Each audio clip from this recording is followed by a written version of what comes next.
Est-ce que vous avez déjà dépensé plus que vous pouviez vous permettre? I spent $40,000 on shoes and I have no place to live? Boucler les fins du mois et être à découvert est la situation normale pour vous? Where did all my money go? I know I made some. Que vous passez trop de temps sur les applications en ajoutant des articles dans votre panier. Et quand le livreur débarque chez vous, vous savez même plus ce que vous avez commandé. Bienvenue dans le monde de consommation toxique, les amis. En fait, pourquoi cette vidéo? Comme il fait chaud, j'ai commencé à trier mes placards. Je me suis dit, ça y est, il faut ranger les vêtements d'hiver et sortir les vêtements d'été. Et c'est là où j'ai découvert ce problème. Parce que j'ai découvert les vêtements que j'ai jamais portés ou que j'ai portés une fois mais j'ai oublié. Et je me suis dit, mais c'est quoi ce bordel? Moi, une fille intelligente, comme je le pense, mais on sait jamais. Comment je me retrouve avec autant de choses qui remplissent mes placards? J'ai plus de place pour ranger. J'ai beaucoup réfléchi et je pense que j'ai compris pourquoi. Vous aussi, vous allez vous reconnaître dans cette vidéo. Je pense qu'il y a trois raisons, en fait, pourquoi on achète trop de choses dont on n'a pas vraiment besoin. La première, c'est la situation familiale. Je pense que si on vient d'une famille modeste, si quand on était petit, il nous a manqué des choses. En âge adulte, on essaie de satisfaire notre enfant qui est toujours en nous. Et donc, on essaie d'acheter ce qu'on n'avait pas quand on était petit. La deuxième raison, c'est les réseaux sociaux. Ah, ces belles images, ces placards remplis de plein de vêtements de luxe, de sacs, de bijoux, de produits cosmétiques. Ah, ces soi-disant influenceurs qui essaient de nous convaincre que on peut gagner facilement 10 000 $ par mois en bossant 2 heures par jour, tout en étant sur son ordi sur une plage à Dubaï ou à Bali. Pour notre cerveau, c'est simple. Il voit ces belles images, il veut la même chose. Il veut du plaisir, il veut de la satisfaction. Surtout si dans la vie quotidienne, vous avez beaucoup de stress, quand vous rentrez à la maison, votre cerveau, il va essayer de trouver du réconfort pour donner un peu de sens à ce que vous faites parce que je suis sûre que vous bossez dur.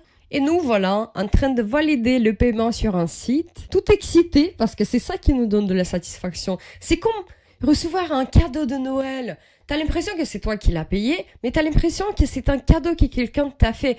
C'est ça aussi le plaisir. Le sentiment de satisfaction dure quelques jours, mais plus le temps passe, plus vous faites ça, c'est-à-dire plus vous achetez des choses, moins ça dure. C'est-à-dire qu'au début, la satisfaction dure quelques jours, après c'est un jour, après c'est quelques heures, et après vous continuez à acheter juste pour ressentir le même plaisir qui est de plus en plus court en fait. Et c'est là où c'est dangereux. C'est pour ça qu'on se retrouve avec plein de choses dont on s'en sert pas trop. On se dit, mais je l'ai mérité ça, je travaille tellement dur, pourquoi je peux même pas me permettre ça, c'est pas trop demandé.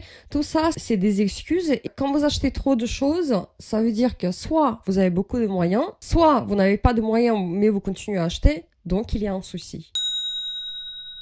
Et la troisième raison, c'est la situation économique dans le monde. On a été tous traumatisés après le Covid. Il y a plusieurs guerres en ce moment dans le monde. La situation économique, c'est une catastrophe. La conséquence, c'est la baisse de notre pouvoir d'achat. Parce que c'est encore une fois simple. Pendant chaque crise, les riches, ils deviennent plus riches et les pauvres, ils sont encore plus pauvres. Donc nous, on continue à acheter. On a du mal à avouer que le monde a changé, que notre monde à nous a changé, que notre pouvoir d'achat qui n'était déjà pas très élevé, eh bien, il a encore baissé. Et ce que vous pouviez vous permettre il y a 3, 4, 5 ans, on peut plus se permettre. C'est difficile à avouer qu'on peut plus se permettre parce que comment ça se fait? Logiquement, plus tu bosses, plus tu gagnes, plus tu peux investir, plus tu peux épargner, plus tu as des choses qui ont de la valeur. Alors que aujourd'hui, c'est exactement le contraire. Les salaires n'augmentent pas, les prix augmentent. Et donc, du coup, on se retrouve avec rien. Dans tout ce bordel, notre cerveau, encore une fois, il essaie de nous protéger. Je pense qu'aujourd'hui, plus que jamais, avec tout ce qui se passe dans le monde, entre les réseaux sociaux et ces belles images et la réalité catastrophique, il faut être très prudent.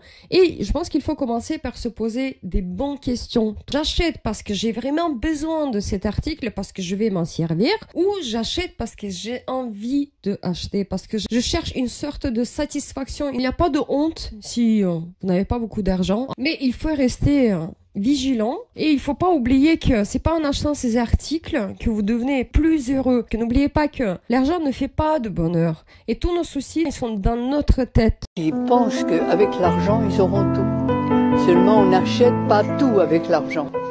On achète du sexe, pas l'amour. Une maison, pas un foyer. Des procès, pas la justice. Les véritables valeurs ne s'achètent pas, elles se gagnent. Je vais vous juste donner quelques exemples des hommes riches, super connus, mais qui sont peut-être pas forcément heureux. Elon Musk, il a 13 enfants. Il y en a un qui était il est devenu elle, et qui sur les réseaux sociaux parle ouvertement à quel point il n'aime pas son père, il veut plus porter le nom de sa famille, etc. Elon Musk's transgender daughter makes shocking revelations about her father. Since then, she has chosen to cut ties with him completely, even adopting her mother's last name and going by Vivian Gina Wilson to sever all connections with the businessman. She also expressed her resentment toward her father, accusing him of being unfaithful and racist. She declared, and I quote, "You are not a family man. You are a serial adulterer who constantly lies about his own children. You have been sued multiple times for discrimination, and you come from apartheid South Africa." Je sais pas, est-ce qu'il est heureux?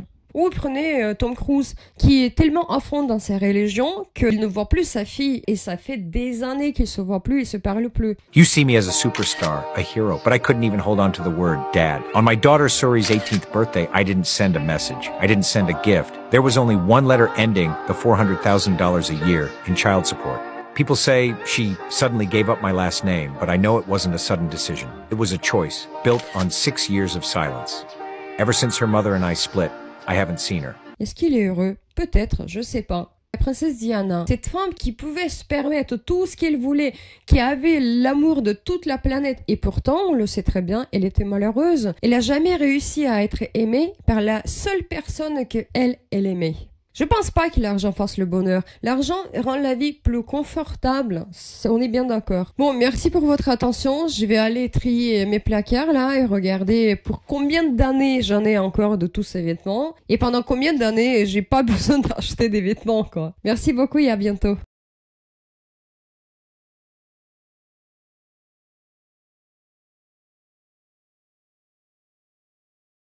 People think I'm obsessed with this, but I'm okay with it. I am obsessed with it. And I think this is an obsession that doesn't hurt anyone.